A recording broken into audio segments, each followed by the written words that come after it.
E a gente lembra aqui nesse momento que Boaz, ele estava tendo a oportunidade de ser uma resposta à sua própria tefilá, à sua própria oração. A palavra-chave aí, uma das palavras-chave, os pés, né? Ou seja, aquele que se recusasse a dar descendência, né, para o falecido, seria a casa do homem descalço, né, sem sapato, né, sem calçados. E a gente vê essa questão aí, essa palavra-chave, ela ia descobrir os pés dele para que ficassem expostos, ou seja, Naomi sabia, já instruiu ela, ou seja, ele já entenderia. Boaz, como era um homem, era Ish Gibor Hail, ou seja, um homem proeminente, né, de valor, ele conhecia muito bem a Torá, né? Então aquilo ali na hora, para um israelita igual ele, que devorava a Torá, que era um homem justo, um tzadik, ou seja, ele já estava entendendo tudo, né? Ele já estava compreendendo. Poxa, então aqui tem um mandamento lá na Torá. Quem não suscitar descendência vai ser a casa do homem descalço. Ela tá, ou seja, uma maneira discreta de puxar o mandamento lá de Devarim, Deuteronômio 25. Sim, e era um posicionamento que ela estava tendo, porque ela poderia ter procurado um homem mais jovem, mas ela teve o quê? A visão do céu, a visão do Criador. Ela poderia ou ter ficado na terra dela e casado com outra pessoa, ou até mesmo ali em Beit Lehem, procurado um homem mais jovem. Mas a intenção dela era fazer aquilo que a Torá mandava. A gente vê que ela, quando ela chega com a sogra dela, né, Ruth e Naomi, tem um rebuliço na cidade de Beit Lehem, né?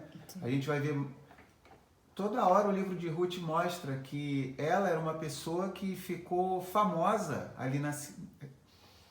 A gente fica até assim emocionado quando a gente vê uma pessoa estrangeira, igual Ruth, se comportar de uma maneira tão extraordinária. A gente lembra até do Mashiach, Yahushua falando, né? Que algumas vezes ele fala assim: em verdade vos digo que nem mesmo em Israel encontrei tanta emuná, tanta fé, né? Confiança, fidelidade. Então a gente vê que a atitude de Ruth estava deixando a população de Beit Lehem, né, da tribo de Judá, eles estavam perplexos com a atitude como ela era uma pessoa justa, íntegra, que amava a sogra dela, abandonou a terra dela, os deuses lá de Moab e tudo, e veio. Ou seja, então Ruth... A fama dela chegava primeiro do que ela. Chegava primeiro do que ela, ou seja, com certeza que muitos partidos excelentes ali, falando do ponto de vista igual a Mary está falando, né? Ela poderia, se ela quisesse, deveria ter muitas pessoas mais jovens do que Boaz, com tanto dinheiro quanto ele, tanta posição social como ele, ou até mais, né? E ele reconhece. Por que ele fala isso? Poxa, você poderia ter procurado jovens ou mais velhos, mais ricos, né? Ou seja, então ele percebeu isso, que ela era uma pessoa bem quista na cidade, admirada, que não seria difícil para ela arrumar uma outra pessoa caso ela quisesse. Mas ela em todo tempo, ela quer fazer o quê? Ela quer trazer essa alegria para a sogra dela, suscitar a descendência, né, para aquela família. Então isso é muito bonito. No versículo 5, nós vamos ler assim: ela respondeu, farei tudo o que me diz. Nesse versículo, o pronome Elai, que é para mim, ele está ausente do texto original. No texto original não tem esse pronome. É como se ela dissesse, eu farei tudo o que diz. Né? Então, o entendimento é que pode significar a ausência do eu dela. Ela estava retirando a vontade dela, confiando na sogra dela, deixando tudo nas mãos do Eterno. No versículo 6, nós vamos 6 a 8, tá? Diz assim: ela desceu à eira e fez tudo que sua sogra tinha dito para fazer. Depois de Boaz ter comido e bebido, sentiu-se bem e foi deitar-se junto ao monte de grãos. É aquela segunda fase do processo da colheita que a gente viu. Ela se aproximou de forma sorrateira, descobriu-lhe os pés e deitou-se. No meio da noite, o homem acordou repentinamente e se virou, e ali estava uma mulher deitada aos seus pés. Ele perguntou, quem é você? E ela respondeu: Sou Ruth, sua criada. Estenda seu manto sobre sua criada, pois o Senhor é um parente resgatador. Essa primeira parte do versículo 8, até essa primeira parte, nós estamos assim no meio do livro, exatamente no meio do livro. Então, olha que coisa No meio da extraordinária. história. À meia-noite, ó, no horário que era meia-noite, Sim. aí os nossos irmãos da Casa de Judá, que são meticulosos, contam o número de letras, de palavras, tudo, eles descobriram que a metade do livro de Ruth, ou seja, é justamente em Ruth 3:8, é a metade do livro de Na Ruth. primeira parte do versículo. Da primeira parte do versículo. Então, mas essa expressão, a meia-noite em hebraico, tem a gemátria 190, com a mesma gemátria da palavra fim.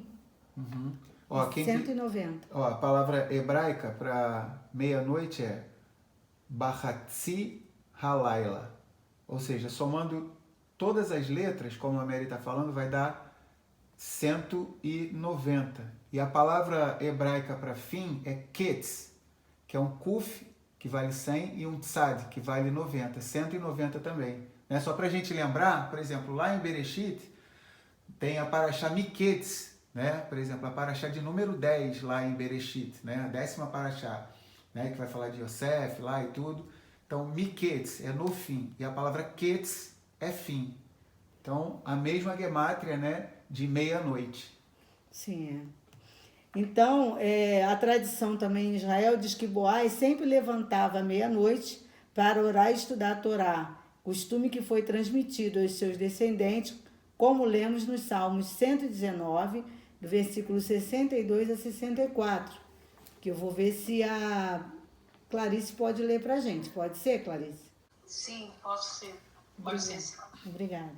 À meia-noite eu me levanto para te render, Rodu, por causa dos teus justos juízos. Eu sou companheiro de todos os que te temem e dos que guardam os teus preceitos. Amém. Obrigada, Clarice. Então, é bem interessante que essa expressão, à meia-noite, ela se repete algumas vezes na escritura. Vamos guardar isso. Ela tem a mesma gemátria da palavra fim. Então, eles dizem que existe um portal nesse horário, à meia-noite. Um portal em que, normalmente, as orações são respondidas. É o fim de alguma coisa e o início de outra. Claro que a gente sabe que ele é soberano sobre todas as coisas. Ele pode decretar o fim de alguma coisa em qualquer hora do dia. Mas existe um portal. Eu achei isso bem interessante, porque eles falam de diversos textos nas escrituras, né? O texto lá de Êxodo, quando o Eterno feriu os primogênitos do Egito, aconteceu à meia-noite. Ou seja, a redenção, né, começou de forma mais intensa. Sim, à meia-noite. A redenção começou à meia-noite, exatamente. Lá em Juízes tem um texto também que fala de Sansão, né, quando ele entrou, se eu não me engano, em Gaza, que eles querem matar ele, e aí à meia-noite ele se levanta e estabelece, vamos dizer assim, o fim daquela situação. Juízes 16, do 1 ao 3. Juízes 16, do 1 ao 3. E nós vemos também em Mateus 25, capítulo 6, aquela parábola das 10 virgens, não é isso? Uhum. Então, a parábola das 10 virgens também, o noivo chega à meia-noite. Quer ler pra gente aí, Mateus? Então vamos lá. Matitiarro 25, versículo 6. Diz assim: Mas à meia-noite ouviu-se um clamor. Aí vem o esposo, saiam-lhe ao encontro. Olha que coisa interessante, né? Representando o retorno do Mashiach, né? Momento de redenção. Então, esse momento que está acontecendo aqui no livro de Ruth é um momento de redenção. Metade do livro é à meia-noite que ocorre esse momento. Vai estabelecer uma divisão, né, entre a situação dela antes desse momento e depois desse momento. A gente lembra que vários sacrifícios assim ocorrem à meia-noite. E a gente sabe que o inimigo, ele copia as coisas, né, do Criador. Pode falar. A gente vê, né, que o Mashiach disse que os filhos das trevas, eles são mais astutos, né, com relação à sua geração do que os filhos da luz. Então, o que a gente percebe? O que a Mary está querendo dizer é algo bem interessante, que até os pagãos entendem que há um portal que se abre nesse período da meia-noite. E, infelizmente, eles acabam utilizando mais esse portal. Claro que a gente sabe que eles usam para o mal, mas eles usam mais do que a gente, ou seja, eles nesse horário usam para o mal, né? E nós estamos vendo que existem inúmeros textos nas Escrituras que dão aval, coisas importantíssimas na história do nosso povo relacionadas à redenção, ocorreram à meia-noite, né?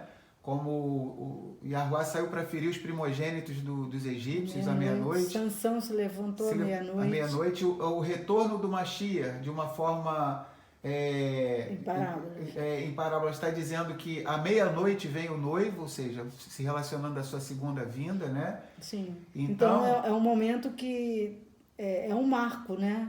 Vamos dizer assim. E a gente vê que Davi, que era um homem de muita oração, né? No Salmo 119, versículo 62, ele fala: à meia-noite eu me levanto. Pelo que a gente percebe, isso já era uma prática dele, que fazia todo dia. Meia-noite eu me levanto. Sim. Ou seja, já era algo normal, que ele já tinha como uma rotina dele. Quer dizer, então bem interessante nós acrescentarmos esse hábito em nossa rotina. Né? Então vamos ler o 10. Ele disse: que Yahuwá abençoe minha filha. Sua última gentileza é maior do que a primeira, pois você não foi atrás dos rapazes nem dos ricos, tampouco dos pobres. E aí no versículo 11 ele fala: e agora, minha filha, não tema, eu farei para você tudo o que disser, pois todos os líderes da cidade dentre meu povo sabem que você é uma mulher de bom caráter. Aqui nesse momento que Boaz, ele estava tendo a oportunidade de ser uma resposta à sua própria tefilá, à sua própria oração. Ruth 2, versículo 12. Ele disse assim para Ruth: Yahuwá galardoe o teu feito, e seja cumprido o teu galardão de Yahuwá Elohei Israel, sob cujas asas te vieste abrigar. Então é interessante, né, que a gente percebe, né, que, por exemplo, pouquíssimas traduções, quando fala em Ruth 2,12, traduz direitinho, a maioria das Bíblias, asas. Aí que a estrutura da palavra é canaf, tá? Asa é canaf, né, a estrutura da palavra. Aí quando chega em Ruth 3,9, a gente não sabe, não dá para entender por que os tradutores fazem isso.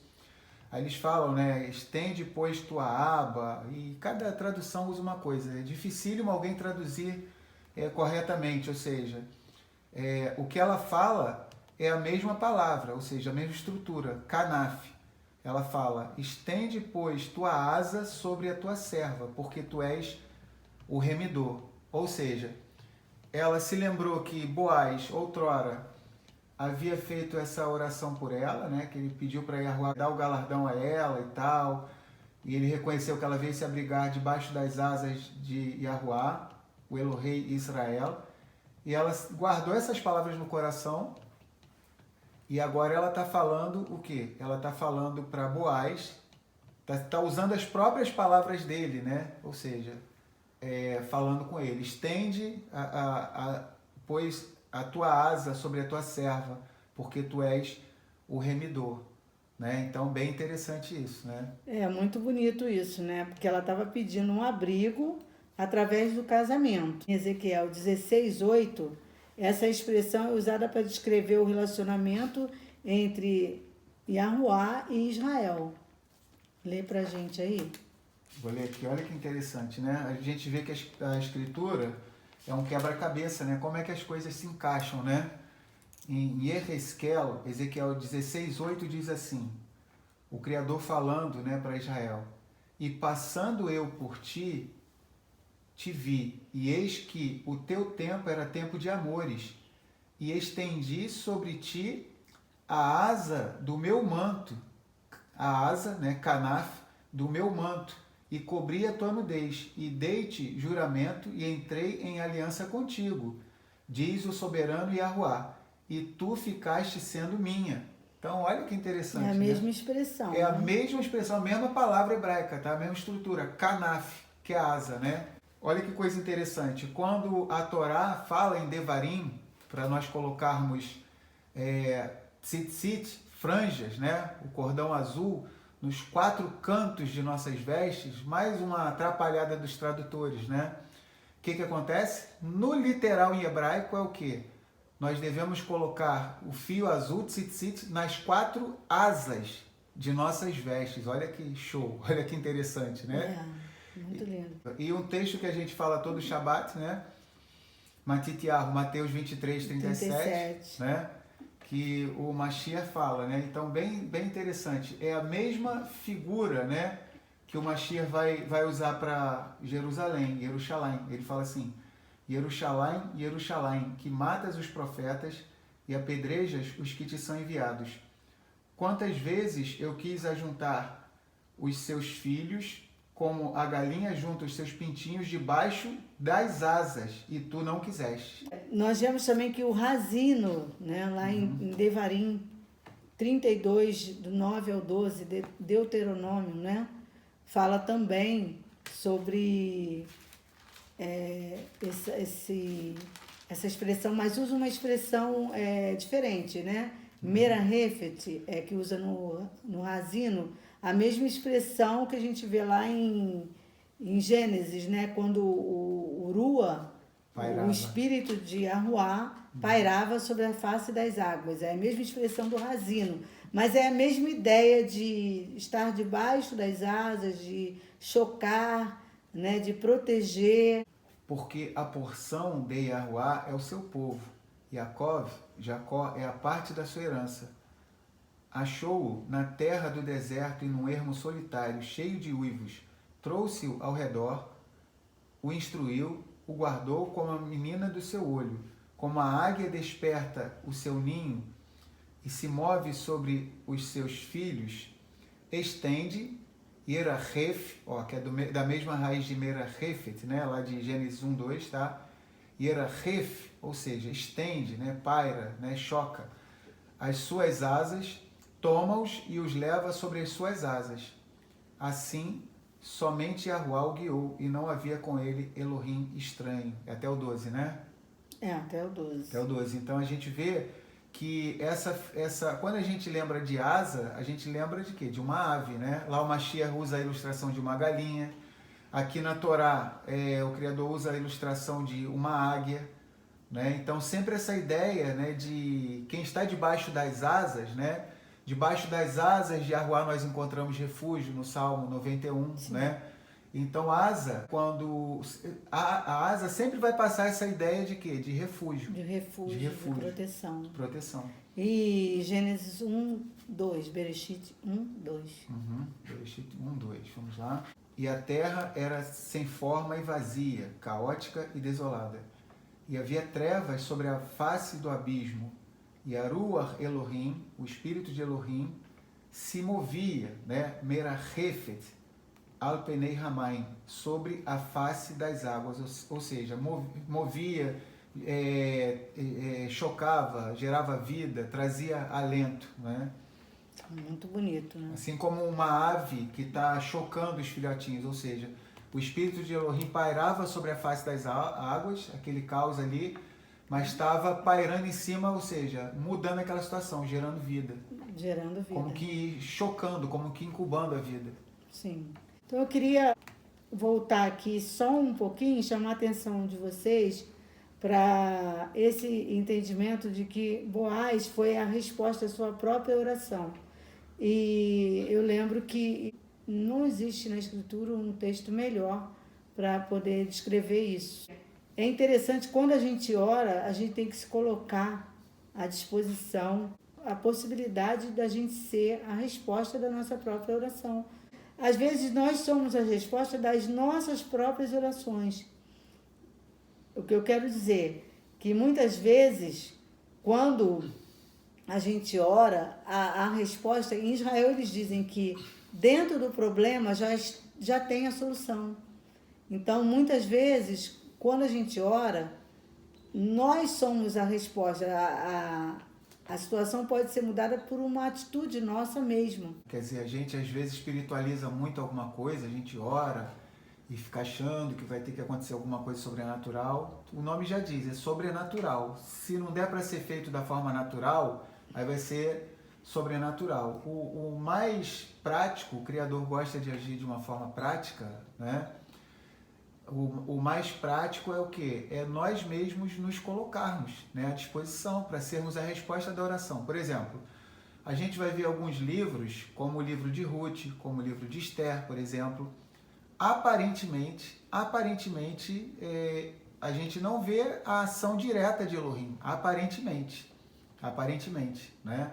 Assim como nos livros de Ezra, Nehemiah, nos livros de Esdras e Neemias. Mas a gente percebe tanto em Ruth, quanto em Esther, quanto em Esdras, quanto em Neemias, pessoas que se colocavam, né, como resposta de oração. Ou seja, não ficavam esperando que outras pessoas fossem fazer aquilo que eles poderiam fazer. Ou seja, Neemias fez o que ele tinha que fazer, né? Esdras fez o que ele tinha que fazer. Ruth fez o que ela tinha que fazer. Esther também, Mordecai também, né? Ou seja, então isso é um ensinamento para nós. A gente vê que até a gente, quando estuda lá Bereshit, a gente aprende, diante da atitude de Yaakov, que ele ia se encontrar com o irmão dele, Esaú, depois de muitos anos, o irmão dele vinha para matar ele, com 400 capangas lá junto dele. Yaakov orou lá a madrugada inteira, pelejou com Elohim, né? Aquela história toda, teve o nome modificado para Israel, né? Ali no Val do Jaboque. Mas ele agiu de forma que ele orou, mas ele se colocou como resposta da oração dele. No seguinte sentido, ele mandou os mensageiros irem na frente. Vai um mensageiro e leva tantos presentes para o meu irmão Esaú. Teu servo Jacó mandou isso, né? Aí mandava não sei quantos animais de presente para o irmão dele. E daqui a pouco, passava mais um instante, vinha outro servo e vinha, isso aqui seu servo Jacó enviou tudo. Ou seja, se fosse muitas pessoas que espiritualizam tudo, se Jacó fosse do jeito que muita gente pensa, eu passei a madrugada inteira orando, poxa, o próprio Mashiach apareceu para mim lá, no Val do Jaboque, modificou o meu nome para Israel, eu vou ficar sossegado agora. Já fiz a minha parte, já orei, mas não, ele mesmo, ele se moveu espiritualmente e se moveu aqui no campo de batalha, onde as coisas acontecem, ou seja, ele fez as duas coisas. Houve uma atitude, né? Houve uma atitude. Ele mesmo, que orou ali direto para Elohim salvar ele se colocou como a primeira resposta de oração. O que está no alcance da minha mão para eu fazer? Humanamente, o que eu posso fazer? É isso. Eu sei que Elohim vai me ajudar, mas eu quero interagir com Elohim. O milagre precisa ser interativo. Ou seja, por isso que tem esse ditado lindíssimo em Israel. É como se o Criador dissesse assim para cada um de nós: mova-se na terra e eu me moverei nos céus.